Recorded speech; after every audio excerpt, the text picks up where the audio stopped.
আমার বন্ধুগণ, আল্লাহর নবী নয়, সমস্ত নবীগণ কবরের মধ্যে জিন্দা। আল আম্বিয়া হাইয়ুন ফিল কবর, সমস্ত নবীগণ কবরের মধ্যে জীবিত। এই জন্য আল্লাহর রাসূল কবরের মধ্যে জীবিত। কোনো মুসলমান যদি এই কথা বিশ্বাস না করে ঈমান থাকবে না। এই যে দীর্ঘ অসংখ্য গণিত বৎসর থেকে যিনি বুখারী শরীফ পড়াচ্ছেন, আমার ডান পাশে বসা, এই জন্য এই হাদিসের মধ্যে আসছে পৃথিবীর সমস্ত নবীগণ কবরের মধ্যে যদিও শায়িত কিন্তু জিন্দা। এই জন্য আল্লাহর রাসূল কবরের মধ্যে শায়িত কিন্তু জিন্দা।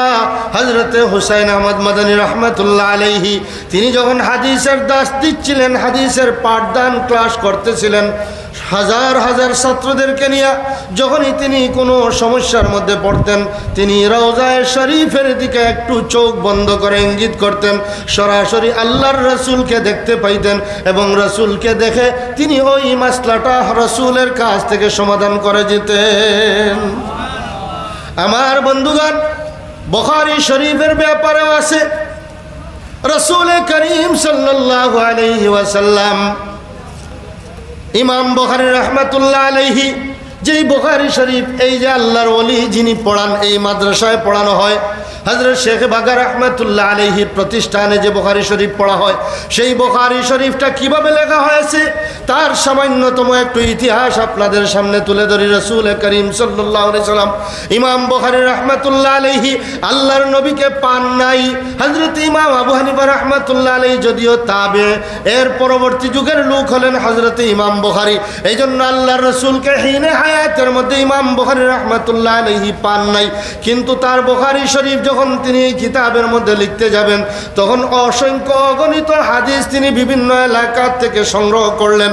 তখন তার কিতাবে লেখার আগে তিনি এমন একটা আমল করতেন, এই হাদিসটা সঠিক রাসূলের মুখের বাণী নাকি যার কাছ থেকে সংগ্রহ করলাম এই লোক বেজাল হাদিস আমাকে বলে দিল, আর যদি বেজাল হাদিস বলে দে আর বেজাল হাদিস হয়ে যায় আর আমার বুখারীতে লিখি, তাহলে এইটা একটা বেজাল হাদিস, কিয়ামত পর্যন্ত বুখারী শরীফের মধ্যে লেখা হয়ে যাবে। মানুষ এই বেজাল হাদিস পড়ে ঈমান নষ্ট হবে। এই জন্য বেজাল নাকি রাসূল করিম সাল্লাল্লাহু আলাইহি সাল্লামের বর্ণিত অরিজিনাল সহিহ এবং বিশুদ্ধ এবং সঠিক কিনা এটা যাচাই করার জন্য হযরত ইমাম বুখারী রাহমাতুল্লাহ আলাইহি তিনি প্রথমে গোসল করতেন এই হাদিসটা লেখার আগে ইস্তেখারার মতো। এরপরে গোসল করার পরে 2 রাকাত নামাজ পড়তেন। 2 রাকাত নামাজ পড়ে তিনি রাত্রেবেলা ঘুমিয়ে যেতেন ইস্তেখারার মতো করে। তখন তিনি ওই ঘুমের মধ্যে যদি দেখতেন আল্লাহর রাসূলকে খুশি অবস্থায়, তখন যে হাদিস কিতাবের মধ্যে লেখার আগে ইস্তেখারা স্বরূপ এই আমলগুলা করে ঘুমাইছেন, তিনি ডাইরেক্ট সরাসরি রাসূল করিম সাল্লাল্লাহু আলাইহি সাল্লামকে ওই স্বপ্নের মধ্যে দেখতেন। যদি দেখতেন নবী করিম সাল্লাল্লাহু আলাইহি সাল্লাম তার দিকে চেয়ে একটু হাসি এবং খুশি, তখন তিনি বুঝতে পারতেন এই হাদিসটা নবীজির লেখা বা নবীজির বর্ণনা সঠিক, যেটা আমার বুখারীতে লিখবো এটা কোনো বেজাল হাদিস নয়। তখন তিনি তার কিতাবের মধ্যে এই হাদিসটা লিখতেন। আবার যে হাদিসটা লিখবেন, দ্বিতীয় হাদিসটা মনে করেন লেখার জন্য আবার এই তেমনিভাবে ইস্তেখারা করতেন। প্রথমে গোসল করতেন, পরে ওযু করতেন, 2 রাকাত নামাজ পড়তেন, এরপরে ইস্তেখারার মতো করে রাত্রেবেলা ঘুমাইয়া যেতেন। এই হাদিসটা পরের দিন তার কিতাবে লিখবেন কি লিখবেন না, নবীজির সহিহ হাদিস না বেজাল হাদিস, এইটা যাচাই বাছাই করার জন্য। তখন আল্লাহর নবীকে যখন দেখতেন বেজার অবস্থায়, তখন তিনি বুঝতে পারতেন এই হাদিসটা সরাসরি নবীজির নয়, বরং নবীজির নাম দিয়া মার্কেটের মধ্যে এটা বেজাল ছড়াইয়া দিচ্ছে।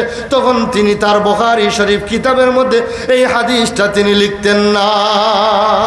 হযরত ইমাম বুখারী রাহমাতুল্লাহ আলাইহি এই যে বুখারী শরীফ বলি, এই ইমাম বুখারী রাহমাতুল্লাহ আলাইহি প্রত্যেকটা হাদিস লেখার আগে আগে এরকম তিনি করেছেন আমল। এরকম তিনি আমল করে করে যাচাই করে করে ইস্তেখারা করে করে সঠিক না অঠিক এই সব কিছু নির্ণয় করে করে ইমাম বুখারী বুখারী শরীফের শরীফের মধ্যে কিতাব লিখেছেন। এই জন্য এখন চিন্তা করেন, আমাদের জীবনে কান্নাকাটি করতে করতে, দোয়া করতে করতে আল্লাহর রসুলকে জীবনে একবার স্বপ্নে দেখার সৌভাগ্য হয় নাই, কিন্তু ইমাম বুখারী রাহমাতুল্লাহ আলাইহি এই কিতাবের হাদিসটা লিখতে লিখতে প্রত্যেকটা হাদিস লেখার আগে এইভাবে করে করে আল্লাহর নবীকে স্বপ্নে দেখে দেখে এখন চিন্তা করেন কি পরিমাণ কতবার জীবনে রাত্রে নবীজিকে স্বপ্নে দেখেছেন। তার চাইতে বড় পবিত্র আর কে হতে পারে, ঠিক কিনা? ও আমার বন্ধুগণ, সেই বুখারী শরীফ যিনি লিখেছেন তার জীবনী থেকে সামান্য আলোচনা করলাম। এই কিতাবটা হযরত শেখ বাগা রাহমাতুল্লাহ আলাইহি ওনার প্রতিষ্ঠিত মাদ্রাসায় উনি পড়াইয়া গেছেন। ও আমার বন্ধুগণ, এই জন্য হযরত ইমাম বুখারী রাহমাতুল্লাহ আলাইহি আরো অনেক কাহিনী আছে। ইমাম বুখারী যে কিতাবটা যিনি লিখেছেন, ইনাকে বুখারী কেন হয়? বুখারা একটা এলাকার নাম, যেমন ভাবে বাগা একটা এলাকার নাম। ওই এলাকায় ওনার জন্ম হয়েছে, এই বুখারা এলাকায় ওনার জন্ম হয়েছে বিদায় ওই কিতাবের রাইটার যিনি মুসান্নিফ, ওনার এই এলাকায় জন্ম হওয়ার কারণে ওই এলাকার নামের দিকে ইঙ্গিত করে ওনাকে বুখারী বলা হয়। বলেন সুবহানাল্লাহ। যেমন দেওবন একটা জেলার নাম নয়, বরং একটা ছোট্ট থানার নাম। এটা আসল মূল নাম হলো দেবীবন। এখানে একটা দেবী, বিশাল দেবী ছিল, হিন্দুরা পূজা করত। এই দেবীর নামে এই শহরটা। সুতরাং আমাদের উস্তাদ এই ইতিহাস ক্লাসের মধ্যে বলছেন দেওবন এই দেবীবন থেকে আসছে, এখান থেকে ইতিহাস, এই শহরের নাম হয়েছে দেওবন। এই দেওবন্দের মধ্যে সেই হুসাইন আহমদ মাদানী রাহমাতুল্লাহ আলাইহি এই দেওবন্দের শাইখুল হাদিস ছিলেন, এবং আরো অনেক কিছু, এদিক যাচ্ছি না। এই দেওবন মাদ্রাসা প্রতিষ্ঠিত হয়েছিল। সেই দেওবন মাদ্রাসা প্রতিষ্ঠিত এবং ইতিহাস, এখানে আল্লাহর রাসূল ডাইরেক্ট এবং সরাসরি ইঙ্গিত করেছিলেন এই দেওবন মাদ্রাসা এই প্রতিষ্ঠার আগে নবীজির ইশারা। বলেন সুবহানাল্লাহ। এই দেওবন মাদ্রাসা একটা এলাকা আছে, এই এলাকা মূল ক্লাস শুরু হয়েছিল ছাত্রা মসজিদ নামে, দেওবন্দের পাশেই যে মসজিদ, একটা গম্বুজ চুনা সুরকি দিয়ে ছোট্ট একটা মসজিদ। এই মসজিদের সামনে একটা ডালিম গাছ, এই ডালিম গাছের গোড়ায় একজন ছাত্র আর একজন উস্তাদ, এই নিয়ে দেওবন মাদ্রাসার ক্লাস শুরু হয়। ব্রিটিশ বিরোধী আন্দোলন এখান থেকে সূচনা, ইত্যাদি ইত্যাদি, ইতিহাস অনেক লম্বা। সুতরাং ওই দেওবন মাদ্রাসার মধ্যে একজন উস্তাদ একজন ছাত্র ডালিম গাছের গোড়ায় ছাত্রা মসজিদ নামক এই মসজিদের সামনে বারান্দায় ক্লাস শুরু হয়ে গেল। পরবর্তীতে এই লম্বা ইতিহাস সংক্ষিপ্ত করতেছি। এখানে আল্লাহর রসুল স্বপ্নে দেখালেন, লাঠি দিয়ে দাগ দিয়ে স্বপ্ন যুগে এই প্রথম যে জায়গার মধ্যে ক্লাস শুরু হয় এখান থেকে সামান্য একটু দূরে, মনে করেন 100-200 হাত বা 500 হাত দূরে, এই মূল যেখানে ক্লাস শুরু হয় দেওবন্দের, এখান থেকে 500 হাত দূরে একটা জায়গা। তখন সেই জায়গা, এই জায়গার মধ্যে মানুষ, এলাকার মানুষ এই ময়লা টয়লা ইত্যাদি ফেলতো। এই মূল যেখানে ক্লাস শুরু হয় ওখান থেকে অনুমান 500 থেকে 800 হাত দূরে একটা জায়গা আল্লাহর রসুল স্বপ্ন যুগে দেখালেন, লাঠি দিয়ে দাগ দিয়ে এই জায়গার মধ্যে তুমি মাদ্রাসা করো। ঘুম থেকে উঠে যিনি স্বপ্নে দেখলেন, এই স্বপ্নে লাঠি দিয়ে দাগ দেওয়া, এইটা স্বপ্নের কথা, বাস্তবে সঠিক হবে কিনা, ঘুম থেকে ওইটা যেই জায়গাটা দেখাইয়া দিলেন নবীজি, দাগ দিয়ে লাঠি দিয়ে দেখাচ্ছেন এই জায়গায় মাদ্রাসা প্রতিষ্ঠিত করার জন্য। সেই জায়গা ঘুম থেকে উঠে তিনি যাচাই বাছাই করার জন্য ওই জায়গায় গেলেন।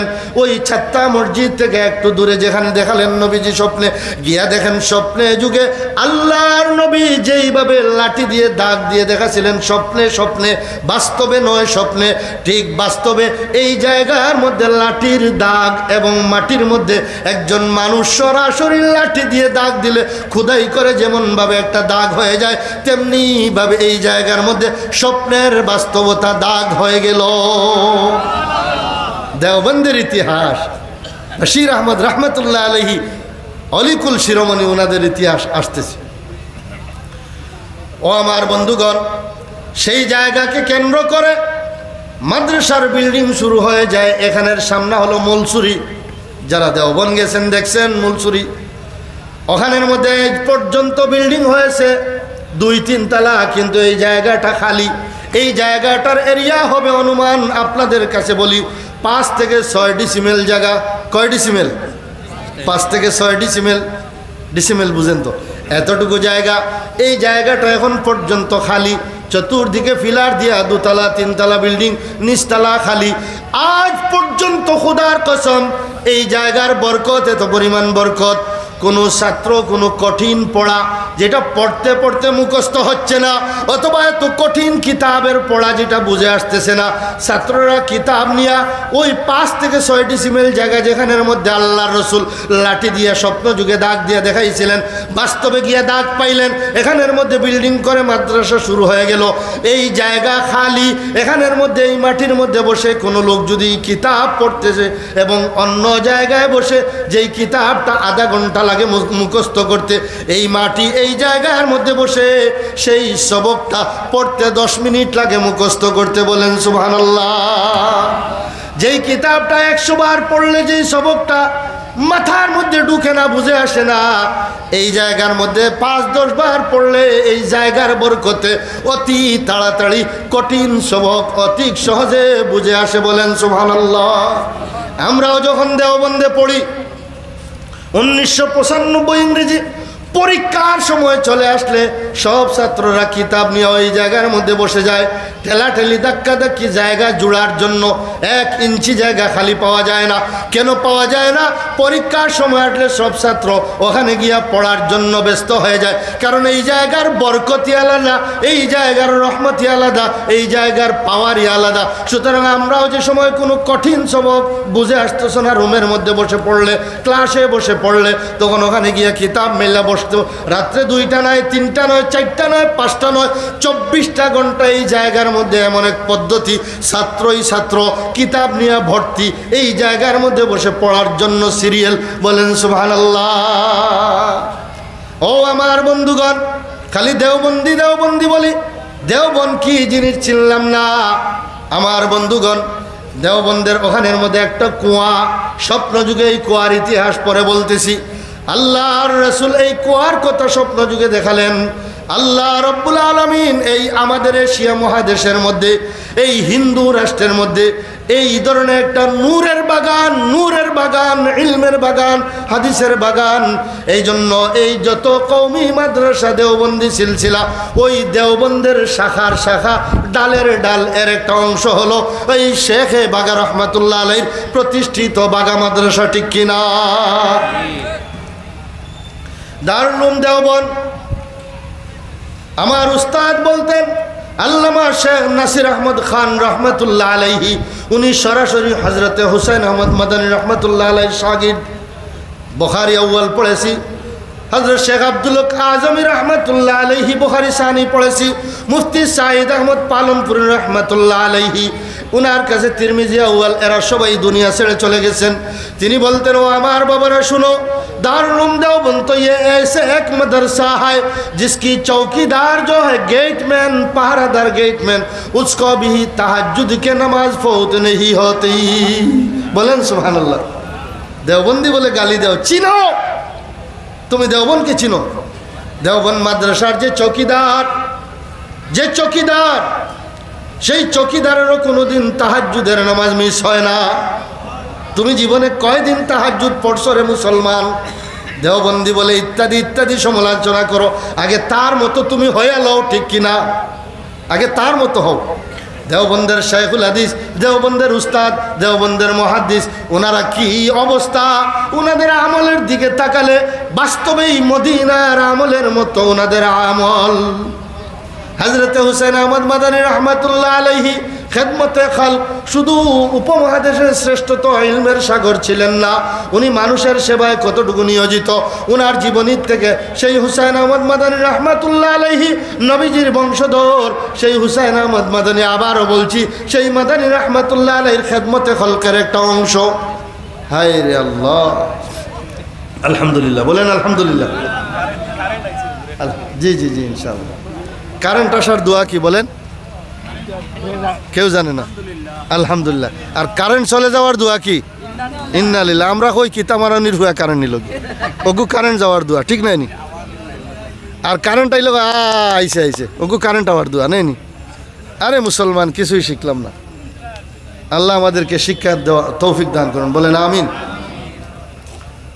শুনেন, হযরত শেখ বাগা রহমতুল্লাহ আলাইহির ইতিহাস আসার আগে উনি যেই মাদ্রাসা দেওবন্দ পড়ছেন, ওনার উস্তাদ ওনাদের কিছু ইতিহাসটা না বেজার আপনারা। অলিয়া উলিয়াদের জীবনী বর্তমান জমানায় আলোচনা কম হয়, ঠিক কিনা বলেন? আমাদের ঈমান তাজা হয়। ব্যাটারির মধ্যে যেভাবে কি মোবাইলের মধ্যে যেভাবে চার্জ দিলে চার্জ হয়, অলিয়া উলিয়াদের জীবনী আলোচনা করলে ঈমানের চার্জ হয়, ঠিক কিনা বলেন? ও আমার বন্ধুগণ, হযরত শেখ বাগা রহমতুল্লাহ আলাইহির উস্তাদ হযরত হুসাইন আহমদ মাদানী রহমতুল্লাহ আলাইহি খেদমতে খলক কেমন ছিলেন, মানুষের সেবা। আমাদের যুগে তো এখন কিছু বড় আলিম হয়ে গেলে আর সেবা কি জিনিস মনে করি আমি বুজুর্গ, সবাই আমাকে ভক্তি দেখ, আর আমি একদম খানকার মধ্যে ফিসা হইয়া বই থাকি। আর এই না, হযরত হুসাইন আহমদ মাদানী রহমতুল্লাহ আলাইহি একবার ট্রেনে যাচ্ছেন সফরে। ভারতে যারা সফর করেছেন দেখেছেন, 1.5 দিন 2 দিন 3 দিন পর্যন্ত ট্রেন চলে। এত বড় দেশ অনবরত চলতে থাকে, রাইতও চলে দিনেও চলে। এইভাবে আমরা যখন ফতেহপুর সিকরি, তাজমহল, কুতুব মিনার এবং এই সমস্ত জায়গায় যাই, 1 দিন 1.5 দিন 2 দিন পর্যন্ত ট্রেনের মধ্যেই চলতেছে, সফর করছি। সুতরাং হযরত হুসাইন আহমদ মাদানী রহমতুল্লাহ আলাইহি লম্বা সফর, প্রায় 24-25 ঘন্টা ট্রেনের মধ্যে সফর। দেখলেন একজন হিন্দু পণ্ডিত ট্রেনের মধ্যে টয়লেট করতে যাইতেছে, কিন্তু মানুষের ট্রেনের টয়লেটটা একদম টয়লেট দিয়া পায়খানা দিয়ে বড়াইয়া দিছে। কিন্তু পণ্ডিত মানুষ, শিক্ষিত মানুষ, হিন্দু মানুষ বারবার যায়, কিন্তু ময়লা দেখে টয়লেট না করে আবার এসে সিটের মধ্যে বসে যায়। এরপরে আবার টয়লেটে যখন চাপ দেয়, নিরুপায় হয়ে আবার যায়, যে ময়লা দেখে আবার চলে আসে। এইভাবে 4-5 বার চেষ্টা করে গিয়ে আবার ফেরত আসে, কিন্তু পায়খানায়ও চাপ দিছে পেটের মধ্যে, একদম তার চেহারা মলিন। হযরত হুসাইন আহমদ মাদানী রহমতুল্লাহ আলাইহি সামনের সিটে বসা, তিনি তো প্রথমে বুঝতে পারেন নাই, পরবর্তীতে বুঝলেন। যে জিজ্ঞেস করলেন কিয়া হওয়া, কয় টয়লেট তো গন্দা হয় ইসকো ইয়ে।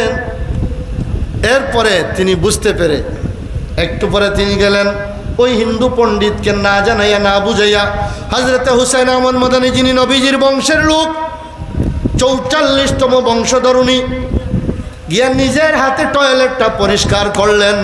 পরিষ্কার করার পরে একদম সুন্দর সাফ সুতরা করে আইসা সিটে বসলেন। কিছুক্ষণ পরে এই হিন্দু পণ্ডিতকে বললেন, क्या आपकी बैतुल खला की ज़रूरत है? मैंने अभी देख के आया, ये बिल्कुल साफ है, आप चले जाइए। কিন্তু নিজে সাফ করছেন, ওই পণ্ডিতের জন্য খেদমতে খাল সেবা করছেন, এটা তিনি তাকে পরিচয় দিলেন না। এরপর ওই হিন্দু পণ্ডিত টয়লেটে যেয়ে দেখে এত সুন্দর, কিন্তু কে করলো জানে না। ভালোভাবে টয়লেট সেরে এসে ওখানে বসছে। হুসাইন আহমদ মাদানী রহমতুল্লাহ আলাইহির চেহারার দিকে তাকাইছে। নবীর বংশের লোক, তাদের চেহারার দিকে তাকাইলে তো ঈমান হয়, মানুষের সব কিছু পরিবর্তন হয়ে যায়, ঠিক কিনা? এরপরে কতক্ষণ পর্যন্ত, 1-2 ঘন্টা ট্রেন চলতেছে, ওই লোক ওনার দিকে তাকাইয়া ফলো করতেছে। জিজ্ঞেস করলো হিন্দু পণ্ডিত, ए मौलवी साहब आप सच बताइए, ये टॉयलेट किसने साफ की? হে মৌলভী সাহেব, সত্য কথা বলবেন, এই টয়লেটটা কে পরিষ্কার করলো? তখন তিনি তো বলেন, আল্লাহকে বান্দা নে, আল্লাহর কোন এক বান্দা, তিনি যে এটা বলেন না। পরে যেমনি হোক বুঝে ফেলছে, বলল, আপ মুসলমান, आपका घर कहाँ है, नाम क्या है? তিনি বলেন, मेरा नाम হুসাইন আহমদ है। এরপরে একটু পরে ওই হিন্দু পণ্ডিত ওনার কাছে সাথে সাথে কালিমা পড়ে মুসলমান হয়ে গেল। মূর্খ নয়, একজন পণ্ডিত। যেমন নবীর বংশ, নবীজির বংশের ইতিহাস আছে তো, একজন লোক পায়খানা করে গেল, নবীজি ঠিক কিনা এইদিকে যাওয়ার সময় নাই, নবীজি নিজে টয়লেট সাফ করছেন। ও আমার বন্ধুগণ, এইরকম ছিলেন হযরত হুসাইন আহমদ মাদানী রহমতুল্লাহ আলাইহি। তাহাজ্জুদ, জীবনে তাহাজ্জুদ মিস হয় নাই। ওনার উস্তাদ, ওনাকে মাল্টার দ্বীপে যখন বন্দি করা হয়েছিল, উনি কেমনভাবে তাহাজ্জুদের ঠান্ডা পানিরে গরম করে তাহাজ্জুদ পড়ার জন্য ওনার উস্তাদকে দিয়েছিলেন। এইদিকে যাব না ও আমার বন্ধুগণ, সেই হুসাইন আহমদ মাদানী রহমতুল্লাহ আলাই যেমন ইলমের জগতে এত উচ্চ ছিলেন, মদিনা শরীফের মধ্যে 18 বছর পর্যন্ত হাদিসের দর্শ দিতেন। হাদিসের মধ্যে যখন পেশ লাগতো রসুলের রওজার দিকে চোখ বন্ধ করে তারপরে তিনি নবীজির থেকে এই হাদিসের সমাধান নিতেন। সেই ব্যক্তি একজন হিন্দু পণ্ডিতের টয়লেট সাফ করে দিলেন। যেমন উপর তেমন নিচে ওনাদের খেদমতে খালকের অবস্থা, ওনারা ছিলেন আশিকে মৌলা। ঠিক কিনা বলেন? আমার বন্ধুগণ, হযরত মাদানী রহমাতুল্লাহ আলাইহির আরো অনেক জীবনী আছে, এদিক যাচ্ছি না। সেই হুসাইন আহমদ মাদানী রহমাতুল্লাহ আলাইহি তাওয়াজ্জু দিছেন, ইশারা দিছেন সিলেটের কয়েকজন মানুষকে।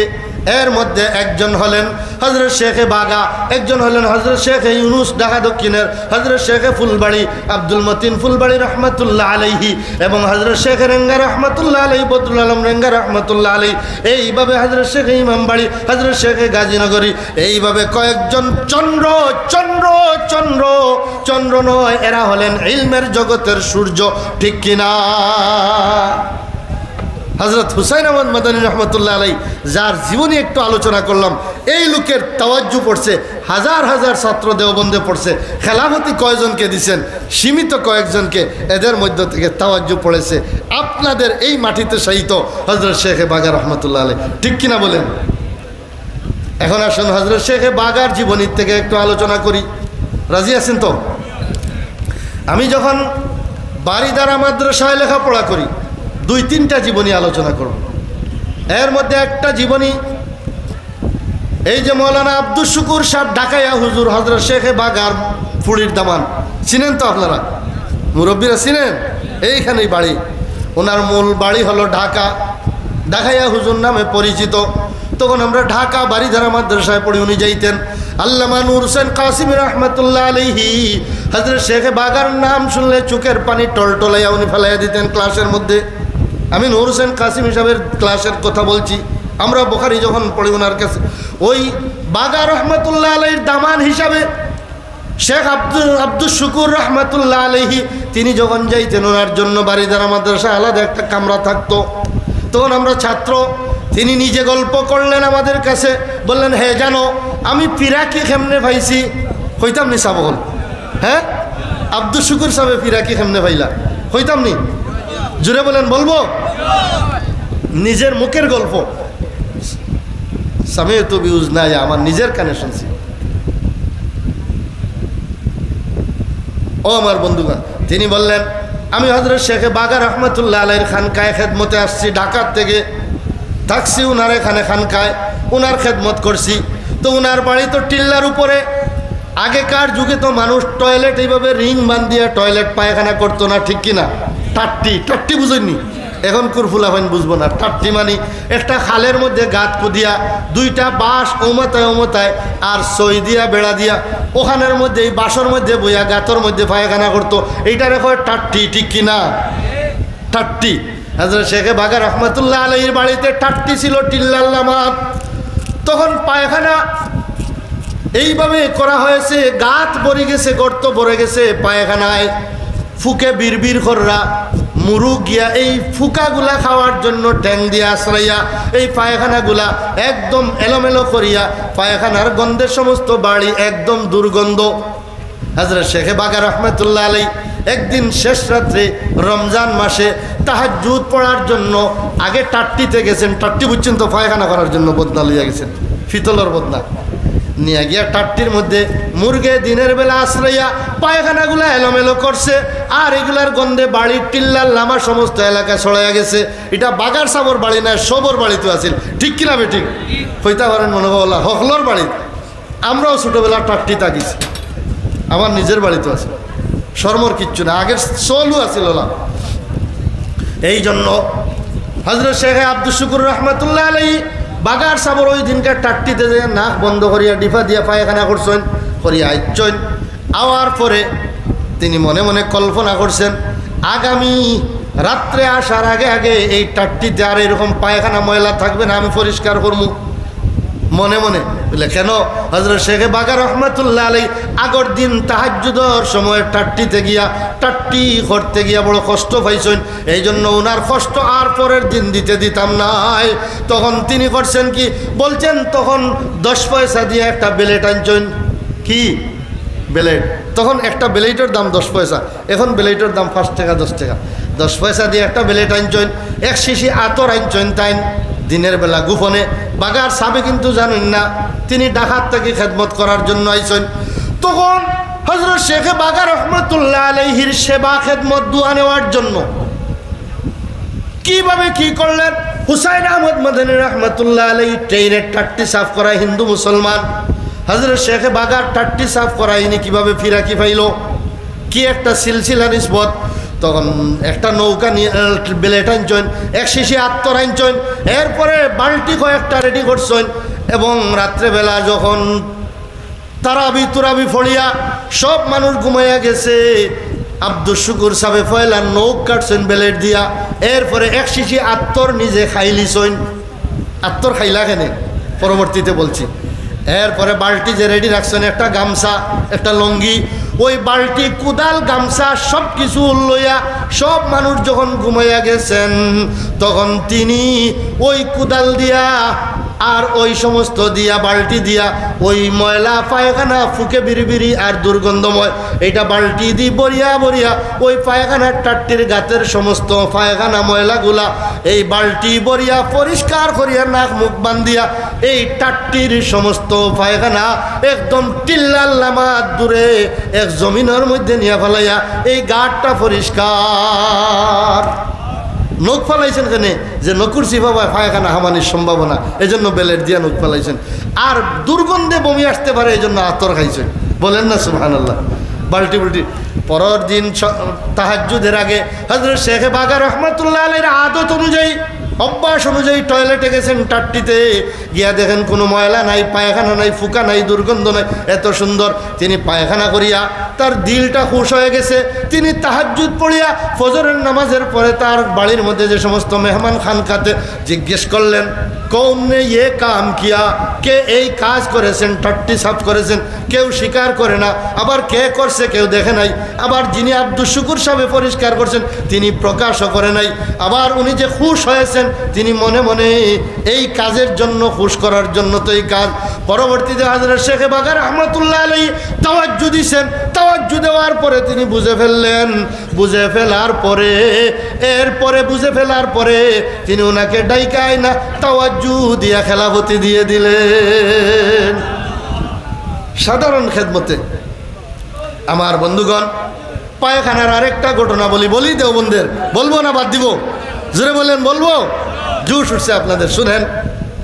আমার ওস্তাদ আরেকটা কথা বলছেন। দেওবন্দের একজন ছাত্র একটা গুনাহ, জিনার গুনার থেকে বাঁচার জন্য তার নিজের গায়ের মধ্যে পায়খানা মাখছে।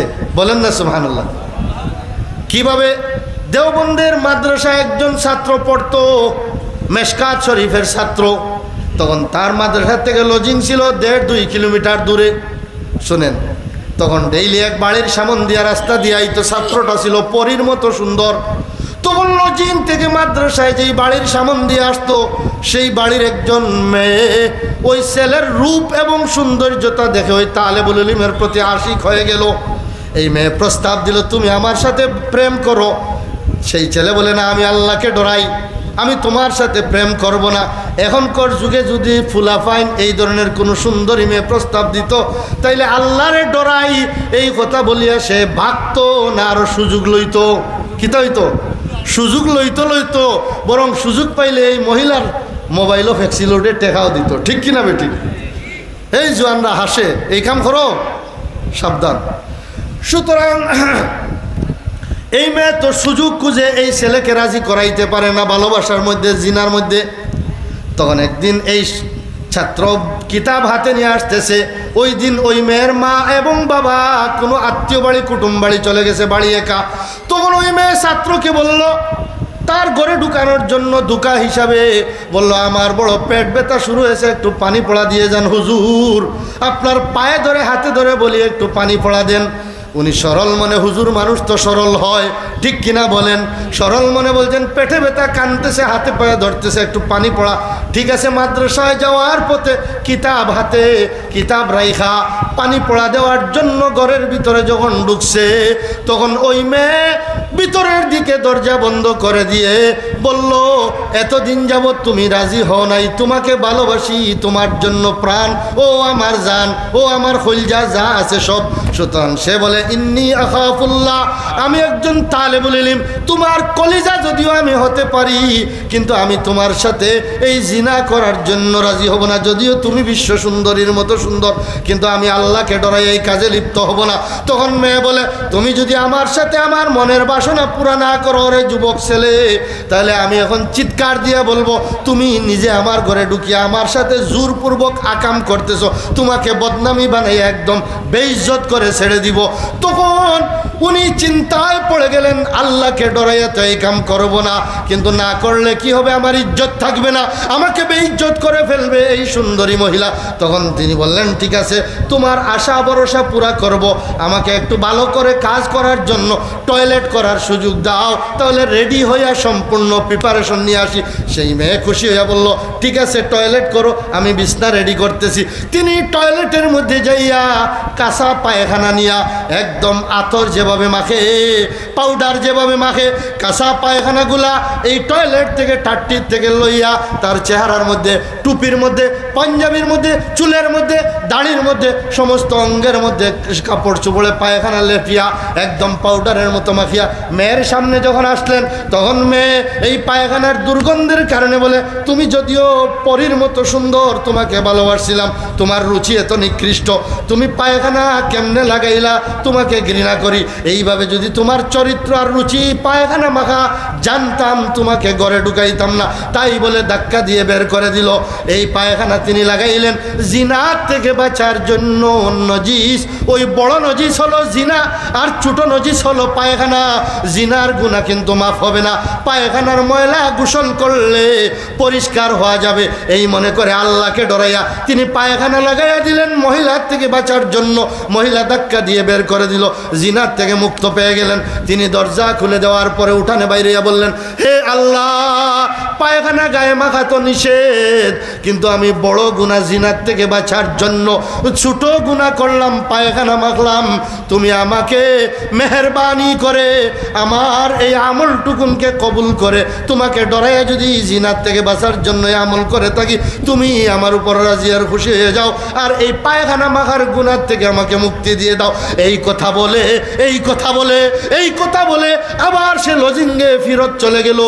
সুন্দরভাবে গোসল করে, একদম কাপড় চোপড় পরিবর্তন করে, আবার নতুন জামা লাগাইয়া আবার সে লজিং থেকে দেওবন্দ মাদ্রাসার ক্লাসে এসে পড়া শুরু করলো। বলেন সুবহানাল্লাহ। পরবর্তী ঘটনা শুনেন। ওস্তাদ তাকে পড়ানো শুরু করছেন, শত শত ছাত্র। ও আমার বন্ধুগণ, উস্তাদ যখন কিতাব মেলিয়া পড়াইবেন, উস্তাদটাও তেমন আধ্যাত্মিক জগতের বড়, হযরত শেখ বাগার মতো বাথুনি খোলা, ঠিক কিনা বলেন? তিনি বললেন, আজকে আমার ক্লাসে কিতাব পড়াবো না, একটা কথা বলতে হবে। বলে কি? এত দামি আতর মেখে কে আমার ক্লাসে আসছো? এই ছাত্র হাত উঠাও। এখন কেউ তো আতর মাখিয়ে আসে না, আর যেই ছাত্র পায়খানা মাখিয়ে আসছে সে মাথা নিচু করে চুপ হয়ে শর্মিন্দা হয়ে বসে আছে। মনে করছে এই পায়খানার গন্ধ বোধহয় যতই গোসল করি পাওয়া যাচ্ছে, উস্তাদ আতর কে মেখে এসেছে এত দামি, ওই পায়খানার গন্ধ পাইয়া একটু মস্কারি করি বলতেছেন বা যে কোনো। এই জন্য সে তার চুরের মনে পুলিশ পুলিশ, কানার মনে মনে জানা, এই জন্য এই ছাত্রটা চুপচাপ বসে থাকলো। কিন্তু দেখা যায় সে তো মাথা উঠায় না। উস্তাদ বললেন, কে তো দামি আতর মেখে এসেছো বলো, হাত উঠাও। কেউ হাত উঠায় না, সবার বডিটা চেক করে করে দেখা যায় যেই ছেলে পায়খানা গায়ে লাগাইছে তার শরীরে শরীরের মধ্যে এত দামি আতরের গ্রান, তখন সে তো দরে থরথর করে কাঁপছে। হুজুর বুধই জিনার কথা, এই মেয়ের ঘরের কথা জেনে ফেলছেন, আমাকে ডান্ডা আর পিটা ছাড়া কোনো গতি নাই, এই থরথর করে বয়ে কাঁপছে। হুজুর বললেন ক্লাস বন্ধ, পড়াবো না, তুমি আমার রুমে চলো, তোমার কাছে কিছু ইন্টারভিউ নিতে হবে, কিছু প্রশ্ন করতে হবে। নেওয়ার পরে বললেন বাবা রে, এত দামি আতর, এটা জান্নাতি গ্রান, দুনিয়ার কোনো আতরের এত দামি গ্রান হতে পারে না। তোমার শরীর থেকে যে গ্রান বাইরেছে, তুমি বলো তো এই গ্রান এত দামি আতর কোথায় পেলো? তখন সে বলে উস্তাদ জি মাফ চাই, খোদার কসম আমি আতর তো পাই নাই, আতর মাখি নাই। তাহলে তোমার শরীর থেকে এত গ্রান, এটা বেহেশতি গ্রান, জান্নাতি আতরের গ্রানের মতো গ্রান কোথার থেকে পেলে? তারপরেও তার একই নড়ছে না। তারপরে উস্তাদ চাপাচাপি করার কারণে সে বলল এই ঘটনা সে পায়খানা গায়ে লাগাইছে এই মেয়ের থেকে বাঁচার জন্য, আল্লাহকে ডরাইয়া জিনার থেকে রক্ষা পাওয়ার জন্য। উস্তাদ জড়াইয়া দিলেন, কপালের মধ্যে চুমু খায়, গালের মধ্যে চুমু খায়, সিনার সাথে সিনা লাগায়, আলিঙ্গন করে, তার পোশাকের সাথে উস্তাদ চুমু খায়, তার পোশাকটা উস্তাদের গায়ের সাথে নিয়ে এইভাবে ডলাডলি করে। বলে কি রে বাবা, তুমি যে দুনিয়ার গুনার থেকে বাঁচার জন্য দুনিয়ার জমিনে আল্লাহরে ডরাইয়া দুনিয়ার পায়খানা মাখছিলা, তোমার এই আমলটুকু আল্লাহকে ডরাইয়া আল্লাহ রব্বুল আলামিন এই দুনিয়ার পায়খানার পরিবর্তে মৃত্যুর পরে তো কবরে পাবাই, জান্নাতে পাবা, দুনিয়াতেই তোমার গায়ের মধ্যে জান্নাতের আতরের ঘ্রাণ দিয়ে দিছে। আরো জোরে বলেন সুবহানাল্লাহ। ইয়া আইয়ুহাল্লাযীনা আমানুত্তাকুল্লাহ হাক্কা তুকাতিহি ওয়া লা তামুতুন্না ইল্লা ওয়া আনতুম মুসলিমুন। আল্লাহ রাব্বুল আলামিন আরো বলেন ওয়া মান ইয়াত্তাকিল্লাহ ইয়াজআল লাহু মাখরাজা ওয়া ইয়ারযুকুহু মিন হাইসু লা ইয়াহতাসিব। ইউসুফ আলাইহিস সালাম 7টা ঘরের ভিতরে জুলাইখার থেকে বাঁচার জন্য, ঠিক কিনা, তালার মধ্যে হাত দিছেন, আল্লাহ তাআলা তালা খুলে দিলেন।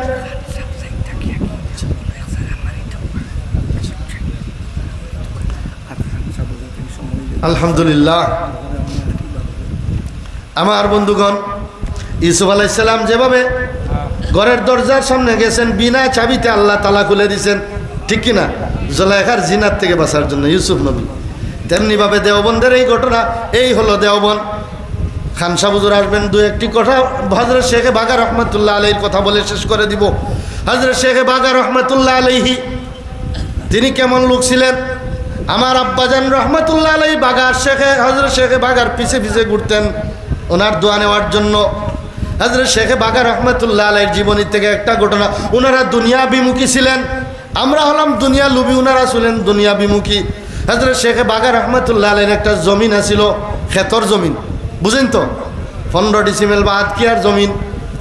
তখন তিনি তো ক্ষেত যাইতা না, তিনি দিনের দাওয়াত নিয়ে ব্যস্ত, ক্ষেত খামার আরেকজনরে বাগি দিছেন। তখন লাগা জমিনওয়ালা যিনি, তিনি হযরত শেখ বাগার জমিনের আইল ঠেলাইয়া ঠেলাইয়া বাক্কা জায়গা ভিতরে হয়ে গেছে। একদল মানুষ আগে আসিলেন, আইল গাছা দিয়া দিয়া 1-2 হাত জমিন তার জমিনও ঢুকাই দিত, আসিল নি? এখনকার যুগে নাই, আলহামদুলিল্লাহ। সুতরাং হযরত শেখ বাগার জমিন আইল টেলাইয়া টেলাইয়া 2-3 হাত ভিতরে যখন বাগি খেত যে করতো, হে গিয়া হযরত শেখ বাগা রহমতুল্লাহ আলাইহি গিয়া বলল, সাহেব আপনার যে জমিন আমি বাগি খেত করি, অমুক ব্যক্তি তার লাগা জমিন হে আইল গাছা দিয়ে আইল টেলাইয়া 2-3 হাত আপনার জমিন নিচে গিয়ে তার জমিনও হারাই দিছে। হযরত শেখ বাগায় হইল, হাসানি? বলে জি হয়। তখন তিনি কইলা, ওই বেটারে কইও আমার লগে দেখা করতো, খবর দিলা, এই বেটা তো কইছে মনে হয় দুয়াই আল্লাহর বাগার সাবে শুনিলছেন তান জমিনের আইল টেলাই আমার জমিনও 2-3 হাত হারাই দিছি, গল্লার বাড়ি খাইমু, ঠিক কিনা বেটি? মনে করছে এইরকম ডরাই। মাশাআল্লাহ, আমার বড় বুজুর্গ, আমার বড় ভাই। যাই হোক, ও কথাটা শেষ করি। হযরত শেখ বাগা রহমতুল্লাহ আলাইহি যখন খবর দিলা, বেটা ডরাই ডরাই যার বাগার সাবর গল্লা, ঠিক নাইনি, মাটিত বাড়ি দিয়ে হইতা, ও বলতাই শুনবে 1 মন ইলিমর লগে 9 মন আগল লাগে, ঠিক কিনা বেটি? সুতরাং হযরত শেখ বাগা রহমতুল্লাহ আলাইহির বাড়ি ওই লোক তরতর হয়ে খাফিয়া খাফিয়া গেছে।